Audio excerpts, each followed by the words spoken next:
Au bord des routes ou même sur les murs, les enfants viennent de partout pour suivre la Tropicale Amissa Bongo. Salut à tous, ravi de vous retrouver à l'occasion de cette troisième étape de la compétition entre les Bambas et Mouila.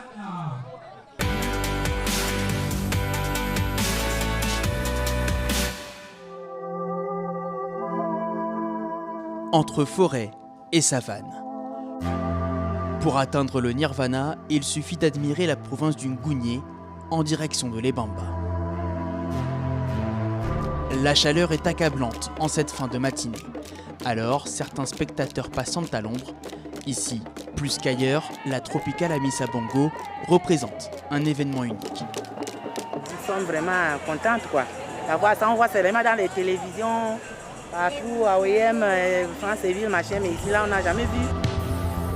Chez les 87 coureurs encore en lice, les précautions sont de mise. Garder les boissons fraîches dans les glacières, s'asperger de spray, rester abrité jusqu'au dernier moment. Cette étape s'annonce torride. Dès le kilomètre 6, l'unique ascension de la journée donne le ton. Les premiers attaquants tentent leur chance. Un groupe de 9 coureurs occupe les avant-postes. Toutes les grandes équipes du plateau sont représentées, Érythrée et Rwanda, mais surtout Total Energy, Burgos et Bingol. Les coureurs ont respecté la stratégie. Là, on a deux mecs qui sont dans le premier groupe.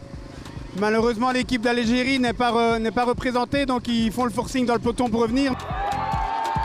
Effectivement, dans le rétroviseur, les Algériens doivent s'employer. Sous leur impulsion, l'écart fond. Ajoutez à cela la mésentente dans le groupe de tête et vous obtenez un regroupement général. À la mi-course, une chute au milieu du peloton sème la pagaille. Parmi les coureurs impliqués, l'expérimenté Nathanaël Bérané, ancien vainqueur de la Tropicale. Heureusement, plus de peur que de mal. Au même moment, le Marocain Adil El Arbaoui tente une aventure en solitaire. Bien tenté, mais c'est raté. Pour voir le seul coup sérieux de la journée, il faut attendre les 30 derniers kilomètres. Un trio composé du Camerounais Clovis Kamzong, déjà vainqueur à Mouila en 2020, du sprinter mauricien Christopher Rougier-Lagan et d'Eric Manizabayo pour le Rwanda. Problème, les deux derniers cités n'ont que 13 secondes de retard sur le maillot jaune. Geoffrey Soupe et ses coéquipiers mettent fin à leur cavale. Le plan de route de l'équipe Total Energy fonctionne jusqu'à l'interminable dernière ligne droite. Tout en puissance et avec le plein de confiance, Jason Tesson remporte sa deuxième victoire en 2 jours. On savait que ça allait être un peu rapide, une journée rapide, il n'y avait vraiment que le début en difficulté.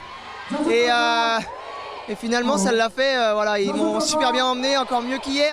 Tesson peut célébrer, il ravit la tunique jaune à son camarade Geoffrey Soupe. Après 3 étapes, le podium est 100% français. Enoch Moulouberan remonte à la 4e place au classement général. Les coureurs ivoiriens, gabonais ou encore béninois étaient décrochés. On espère que ça ira mieux lors de la 4e étape. Pour le savoir, on se retrouve bien sûr sur TV5 Monde.